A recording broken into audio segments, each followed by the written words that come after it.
শিক্ষার্থীদের দাবির প্রতি শ্রদ্ধা জানিয়ে পরবর্তী সিদ্ধান্ত নেবেন বলে জানিয়েছেন অন্তর্বর্তীকালীন সরকারের আইন উপদেষ্টা ডক্টর আসিফ নজরুল। ছাত্র জনতার পক্ষ থেকে ইতিমধ্যে পদত্যাগের ব্যাপারে দাবি উঠেছিল, আজকে বোধহয় সেটা আবারও বলা হয়েছে। অবশেষে নানা সমালোচনার মুখে পদত্যাগের ঘোষণা দিলেন ডক্টর আসিফ নজরুল।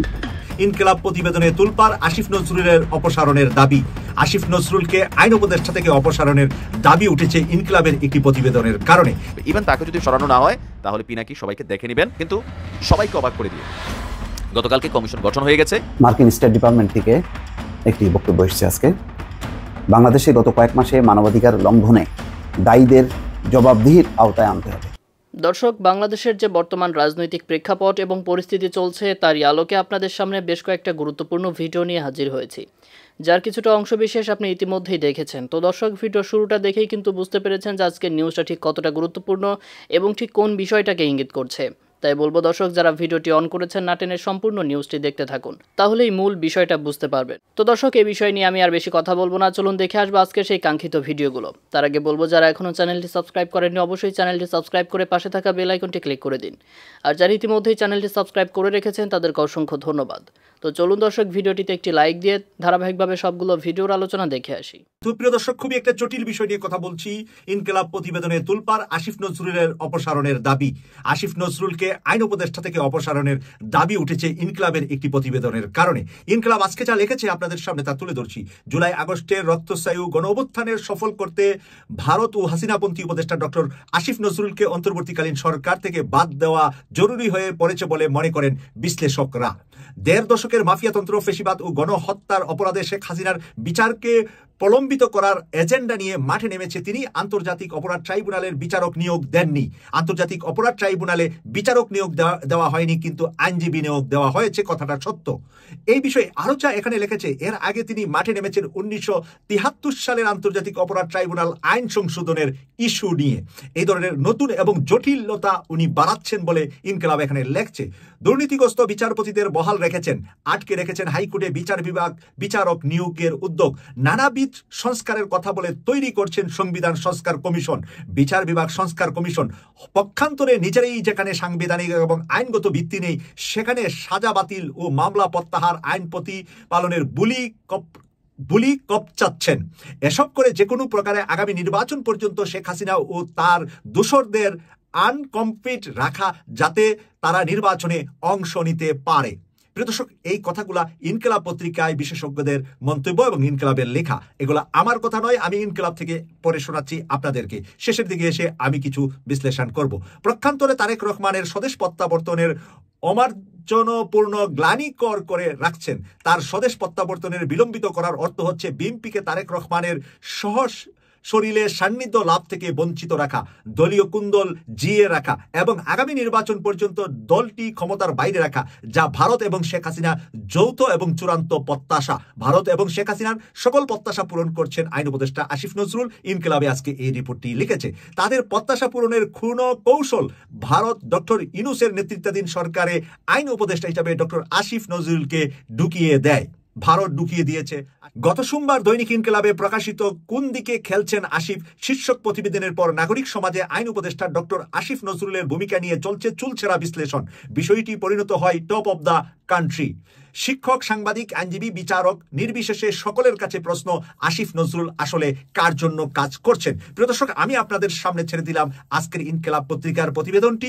আপনারা বিবেচনা করবেন রিয়েলি আসলে কি তাই নাকি। কারণ কিছু কিছু কথার মধ্যে কিন্তু আমি নিজেও ডালমে কুচ কালাহে খুঁজে পাচ্ছি। তাই আমরা আসিফ নজরুল স্যারকে এতদিন যেইভাবে অন্ধভাবে সাপোর্ট দিয়ে যাচ্ছিলাম যে এই যুদ্ধে উনি ছাত্র সমাজের নেতৃত্বের, ছাত্র সমাজের পাশে ছিলেন, কিন্তু এই পর্যায়ে দায়িত্ব দেওয়ার পরে কতটুকু দায়িত্ব পালনে উনি উৎসাহিত বা দায়িত্ব পালনটা সঠিকভাবে করছেন, এখনো কেন রাঘব বোয়ালদেরকে আইনের কাঠগড়ায় আদালতে আমরা দাঁড় করাতে পারলাম না? সময় আমাদের 2 মাস চলে গিয়েছে। তাই প্রিয় দর্শক, এখানে আমি দুইটা কথা বলবো, দুইটা মানুষ সম্পর্কে। এক হলো ডক্টর মোহাম্মদ ইউনূস স্যার, যাকে আমরা অন্তর্বর্তীকালীন সরকারের প্রধান বানিয়েছি। তাকে নিয়ে আমরা সমালোচনা নয়, বরঞ্চ তাকে আমরা সহযোগিতার হাত বাড়াবো। অপরদিকে সেনাবাহিনীর প্রধানকে নিয়ে কেউ কেউ বিভিন্ন সময় মন্তব্য করছেন। আমি সেই মন্তব্যের প্রতিবাদ করি এই কারণে যে এই মুহূর্তে আমাদের কোনো পুলিশ নাই। আমরা যদি সেনাবাহিনীকেও জনগণের থেকে দূরে সরাইয়া দেই, তাহলে জনগণের নিরাপত্তার জন্য আর কোনো জায়গা থাকে না। তাই সেনাবাহিনীর মেজরিটি মানুষ যেখানে দেশপ্রেমী, তাই আমরা সেনাবাহিনীকেও আমরা সমালোচনার ঊর্ধ্বে রেখে দেশপ্রেমের জন্য তাদেরকে উদ্বুদ্ধ করে কথা বলবো। মার্কিন স্টেট ডিপার্টমেন্ট থেকে একটি বক্তব্য এসেছে আজকে। বাংলাদেশে গত কয়েক মাসে মানবাধিকার লঙ্ঘনে দায়ীদের জবাবদিহির আওতায় আনতে হবে। গত কয়েক মাসে মানে বুঝতে পারছেন, এই অন্তর্বর্তী সরকারের ইতিমধ্যে 2 মাস পূর্ণ হয়েছে। তার মানে এই অন্তর্বর্তী সরকার দায়িত্ব নেওয়ার পরেও মানবাধিকার লঙ্ঘনের যে সমস্ত ঘটনাগুলো আসছে সেগুলির প্রতি কিন্তু ইঙ্গিত দিচ্ছে মার্কিন পররাষ্ট্র দপ্তর। আপনাদের মনে আছে, মার্কিন পররাষ্ট্র দপ্তর এই ধরনের অসংখ্য বিবৃতি দিত প্রায় সপ্তাহে সপ্তাহে। আমরা সেগুলো নিয়ে বক্তব্য রাখতাম। তখন ছিল শেখ হাসিনার আমল। আমরা বলতাম এই কারণে যাতে এই মানবাধিকার লঙ্ঘনের ঘটনাগুলো না ঘটে। তো ওই সময় কি হতো, পররাষ্ট্র মন্ত্রণালয় থেকে, স্বরাষ্ট্র মন্ত্রণালয় থেকে একেবারে সেফ উল্টাই দেওয়া হতো, গুরুত্ব দেওয়া হতো না। বলা হতো যে এগুলি হলো অপপ্রচার, এদের কোনো ঘটনা ঘটেনি, এদের হচ্ছে মার্কিন ষড়যন্ত্র, নানান রকম কথাবার্তা বলে এগুলিকে কি বলে উড়াই দিত তারা। কিন্তু ওই সব কথাগুলি কিন্তু আস্তে আস্তে কাল হয়ে দাঁড়াইছিল হাসিনারা বলে।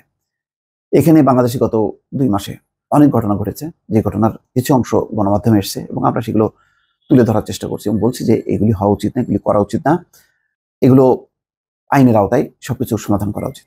কিন্তু আদালত চত্বর থেকে শুরু করে একেবারে সেই প্রত্যন্ত অঞ্চলে বেশ কিছু ঘটনা ঘটেছে। আগুনে একেবারে ঘর বাড়িতে আগুন দেয়া, ব্যবসা প্রতিষ্ঠান দখল করা, লুটপাট করা, তারপরে যাকে সামনে পাওয়া গেছে তাকে তার উপরে নির্যাতন করা, অনেকগুলো। রাজশাহীতে মাসুদকে পিটায় হত্যা, তারপরে ঢাকা বিশ্ববিদ্যালয় এবং জাহাঙ্গীরনগর বিশ্ববিদ্যালয় কয়েকটা নির্মম ঘটনা, তারপরে চট্টগ্রামে শাহাদাত, গান গেতে গেতে যাকে মারা হলো। এই সমস্ত ঘটনাগুলো কিন্তু মানুষের মনে অশান্তি ডেকে এনেছে এবং মানুষ মানে বিপদ গুনতে থাকলো যে তাহলে কি আমরা সেই একই মানে অবস্থার মধ্যেই থাকলাম, উত্তরণ হলো না, তাহলে কি পরিবর্তন হলো? এই সমস্ত প্রশ্নের উত্তর খোঁজা কিন্তু মানুষ শুরু যখন করলো, ঠিক সেই সময় মার্কিন পররাষ্ট্র দপ্তর এমন একটা বিবৃতি দিল। এটা অশনি সংকেত। আমি আগেই বলেছিলাম যে আন্তর্জাতিক প্রতিষ্ঠানগুলো কিন্তু বেশি দিন চুপ থাকবে না। প্রথম তারা ছাড় দেবে, আচ্ছা ঠিক আছে একটা দেশে বিপ্লব হয়েছে, এরপরে কিছু বিশৃঙ্খল চলতেই পারে, কিন্তু এটা যদি ধারাবাহিকভাবে ঘটতে থাকে তখন কিন্তু তারা চুপ থাকবে না। যতই আমরা বন্ধু ভাবি না কেন মার্কিন যুক্তরাষ্ট্র, পশ্চিমা, অ্যামনেস্টি, এদেরকে তারা কিন্তু কাউকে ছাড় দেয় না। আজকে দেখেন, এগুলো আমি বিশ্বাস করি যে এই খবরগুলো আজকে কিন্তু আওয়ামী শিবির বা আওয়ামী মহল কিন্তু জোরসোরে এখন প্রচার করবে। আগে তারা প্রচার করতো না, আগে এগুলি উড়াই দিত, এখন কিন্তু এদের ভরসা হবে এগুলি যত প্রচার তারা করবে তত বেশি তারা মনে করবে যে সরকার দুর্বল হবে। মার্কিন পররাষ্ট্র দপ্তরের মুখপাত্র ম্যাথিউ মিলার বলেছেন, বাংলাদেশে মানবাধিকার সুরক্ষিত দেখতে চায় যুক্তরাষ্ট্র। আর চূড়ান্তভাবে গত কয়েক মাসে যারা বাংলাদেশি জনগণের মানবাধিকার লঙ্ঘনের জন্য দায়ী তাদের জবাবদিহির আওতায় আনতে হবে। সোমবার মার্কিন পররাষ্ট্র দপ্তরের নিয়মিত ব্রিফিংয়ে এক সাংবাদিকের করা প্রশ্নের জবাবে মুখপাত্র এই কথা বলেন। ব্রিফিংয়ে এক প্রশ্নে বলা হয়, বাংলাদেশে এখন দুর্গাপূজার সময় নিরাপত্তা নিয়ে নানা উদ্বেগের মধ্যে দেশটির হিন্দু সম্প্রদায় তাদের সবচেয়ে বড় দুর্গাপূজা উদযাপনের প্রস্তুতি নিচ্ছে। অন্যদিকে হিন্দু সম্প্রদায় যাতে শান্তিপূর্ণভাবে ধর্মীয় অনুষ্ঠান পালন করতে পারে তা নিশ্চিত করার জন্য বাংলাদেশ সরকারের কাছে বার্তা দিয়েছে প্রতিবেশী ভারত। এই পরিস্থিতিতে মার্কিন সরকার কি সংখ্যালঘুদের জীবন রক্ষায় বাংলাদেশি কর্তৃপক্ষের সঙ্গে কোনো যোগাযোগ করছে? দেখেন, আজকে যাই না, এটা নিশ্চয়ই মুশফিক ফজল না, ওই তার জায়গায় কিন্তু আরেকজন এসে বসে এখন কিন্তু ওই প্রতিনিয়ত সরকারের বিভিন্ন দুর্বল পয়েন্টগুলো মার্কিন পররাষ্ট্র দপ্তরে তুলে ধরবে। মিলার ওই প্রশ্নের জয় বলছে, অবশ্যই তারা বাংলাদেশে সংখ্যালঘুদের অধিকার সুরক্ষিত দেখতে চায়, আর এ কথা সারা বিশ্বের ক্ষেত্রেই সত্য। আরেক প্রশ্নে বলা হয়, বাংলাদেশে ক্রমবর্ধমান উচ্ছৃঙ্খল জনতার সহিংস অর্থাৎ মব ভায়োলেন্স এবং বিচার বহির্ভূত হত্যার ঘটনা নিয়ে ফ্রান্স ভিত্তিক মানবাধিকার সংস্থা JMBF এর জরুরি আহ্বানের প্রতিক্রিয়ায় যুক্তরাষ্ট্র কি সুনির্দিষ্ট পদক্ষেপ নেবে? এছাড়া নিরপরাধ ব্যক্তিদের বিরুদ্ধে করা মামলার সংখ্যা নিয়ে ক্রমবর্ধমান উদ্বেগের আলোকে বাংলাদেশে মানবাধিকার লঙ্ঘনের ব্যাপারে জবাবদিহি কিভাবে নিশ্চিত করবে যুক্তরাষ্ট্র? মার্কিন সরকার এই মুহূর্তে বাংলাদেশে মানবাধিকার সুরক্ষা কিভাবে দেখছে? জবাবে মিলার বলেন, প্রশ্নকারীর উল্লেখ করা এসব বিষয় নিয়ে তিনি কথা বলতে পারেন না, তবে তিনি বলেন মাত্র 2 সপ্তাহ আগে নিউ ইয়র্কের জাতিসংঘ সাধারণ পরিষদের অধিবেশনের ফাঁকে বাংলাদেশের প্রধান উপদেষ্টার সঙ্গে বৈঠক করেছেন মার্কিন পররাষ্ট্রমন্ত্রী। মিলার বলেন, এই বিষয়ে স্পষ্ট করে দেওয়া হয়েছে তারা মানবাধিকার সুরক্ষিত দেখতে চায়, আর চূড়ান্তভাবে গত কয়েক মাসে যারা বাংলাদেশি জনগণের মানবাধিকার লঙ্ঘনের জন্য দায়ী তাদের জবাবদিহির আওতায় আনতে হবে। তার মানেটা কি দেখছেন, যে নিউ ইয়র্কের আসছিলেন যে ডক্টর ইউনূস, তাকেও কিন্তু ওই পররাষ্ট্রমন্ত্রী বলে দিয়েছে যে তারা বাংলাদেশে মানবাধিকার সুরক্ষিত দেখতে চায়, একই ধারা দেখতে চায় না। আর বিগত সময় যাওয়া হয়েছে তারা তদন্ত করতে চায় এবং জাতিসংঘ এই ব্যাপারে অগ্রসর হয়েছে। সুতরাং আজকে এটা মেসেজ, একটা আমি বলবো যে একটা সিগন্যাল তারা দিল। যে কত নম্বর সিগন্যাল আমি জানি না, 1 নম্বর, 2 নম্বর নাকি 3 নম্বর, এটা আপনারা বিবেচনা করবেন। কিন্তু যেভাবে প্রতিদিনের ঘটনা ঘটছে, গণমাধ্যমে আসছে, সেগুলি কোনোভাবেই প্রত্যাশিত না। এগুলি একটা বিপদ তৈরির ক্ষেত্র তৈরি করছে, এটুকু বলা যায়। দর্শক। দর্শক, আমি আশা করছি আজকের নিউজটি আপনি খুবই মনোযোগ দিয়ে দেখেছেন। সেই সাথে দর্শক, এই ভিডিওগুলো সম্পর্কিত যদি কোনো তথ্য বা মতামত থাকে তাহলে তো অবশ্যই কমেন্ট করে জানিয়ে দিন। এতক্ষণ সাথে থাকার জন্য ধন্যবাদ। নিউজটি শেষ করছি এখানেই, ফিরছে আগামী ভিডিওতে নতুন কোনো টপিক নিয়ে। আল্লাহ হাফেজ।